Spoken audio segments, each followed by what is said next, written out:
ખોડિયાર માતાજી અનેક જ્ઞાતિઓ લોકો પૂજે છે। લોકો અહીં ચાલીને આ માનતા કરવા માટે આવે છે। અહીં ચૈત્ર સુદ આસો નવરાત્રિને અષાઢી બીજના દિવસે ધામધૂમથી ઉજવવામાં આવે છે। વરખડીના ઝાડ નીચે આવેલા માતાજીનું મંદિર મુખ્ય આકર્ષક છે। અહીં એક ત્રિશૂલ દર વર્ષે 1 ઇંચ જેટલું વધતું હોવાનું દર્શનાર્થીઓની માન્યતા છે। આ ઉપરાંત માટેલ ગામમાં મંદિર પ્રવેશ માટે માટેલનો ધરો આવેલો છે। ભક્તોના દર્શન બાદ ધરાનું પાણી માથે ચડાવવા પણ નથી ભૂલતા। માટેલ ધરાને ભર ઉનાળે પણ પાણી ખૂટતું નથી। પાણી ગાળ્યા વગર જ પીવાની પ્રથા છે। લોકવાયકા મુજબ ધરાનું માતાજીનું સોનાનું મંદિર આવેલું છે।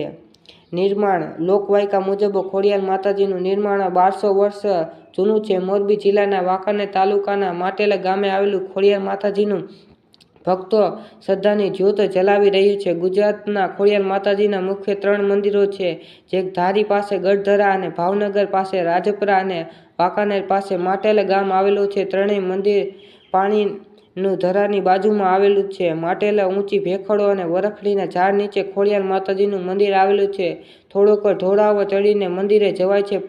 મંદિર માતાજીના 2 સ્થાપક જૂના સ્થાનક ખોડિયાર માતાજીની મૂર્તિ ઉપર સોના ચાંદીનું છત્ર ઝૂમે છે। બાજુમાં ખોડિયાર માતાજીને આરસ પથ્થરની સુંદર મૂર્તિની પ્રતિષ્ઠા કરવામાં આવે છે। ભક્તો રાંદલ અને ચાંદલો અને ચુંદડી અર્પણ કરે છે। આવા અવનવા વિડીયો જોવા માટે ચેનલને સબસ્ક્રાઈબ અવશ્ય કરજો અને કમેન્ટમાં જય ખોડિયાર માતા લખવાનું ભૂલશો નહીં। અને ખોડિયાર માતા તમારી બધી જ મનોકામના પૂર્ણ કરે તેવી